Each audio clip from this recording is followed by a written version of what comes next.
Ethan posted our entire chat history where I was basically chasing him in his friend group. "Check out this lovesick puppy," he wrote. The group roasted me mercilessly. I added the guy who was the most brutal. His name was Riley. Later, at a party, Ethan tried to humiliate me again, same old trick. But Riley, of all people, stepped in front of me, shielding me. Ethan's face darkened. "What's the meaning of this?" he asked. Valentine's Day afternoon, the dorm was buzzing. Girls were putting on makeup, trying on outfits, getting ready for dates. Me? I was curled up with a half-eaten bag of chips, binge-watching Netflix. Sarah had tried on what felt like a million dresses and still wasn't satisfied. She drifted over to my closet. "Ooh, that dress is so cute." It was a plum-colored bodycon dress, subtly flirty. I'd picked it out a month ago, when Ethan and I had made plans for dinner tonight. Sarah asked, "No date tonight?" When I didn't answer, she smirked and dropped the name. "Ethan ghosting you again?" The name hung in the air, and everyone else in the dorm looked over. Ethan was always the center of attention, good-looking, top of his class, life was easy for him. Relationships too. Being popular his whole life, he never lacked for attention from pretty girls. And me? I was just the girl next door, who happened to go to the same schools as him from elementary through college. I had the childhood sweetheart script, but it was a one-sided story. I pulled out my phone. No notifications from his contact, which was pinned to the top of my chat list. If I didn't reach out, he wouldn't either. By 9:30, I'd finished my show and was the only one left in the dorm. Sarah had gotten some foundation on the sleeve of my plum dress. I knelt down, carefully trying to dab it off. No luck.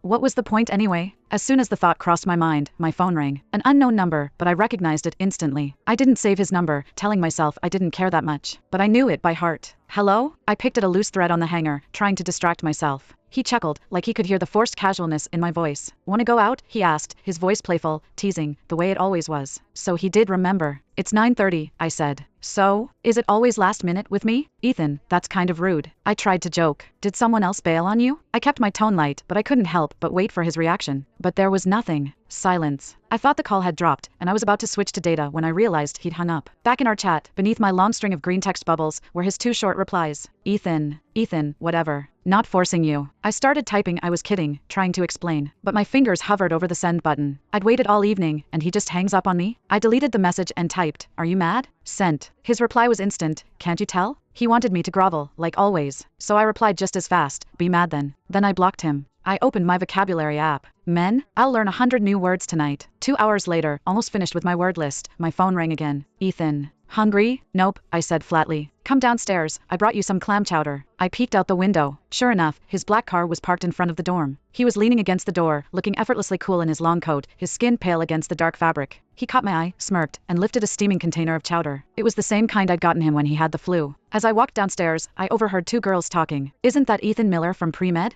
"Who?" "The hot one by the entrance. I saw a video of him on TikTok the other day." I pushed open the dorm doors and reached for the chowder. He held onto the bag, stopping me. "Give me your phone." He held out his other hand. "No." I let go of the bag and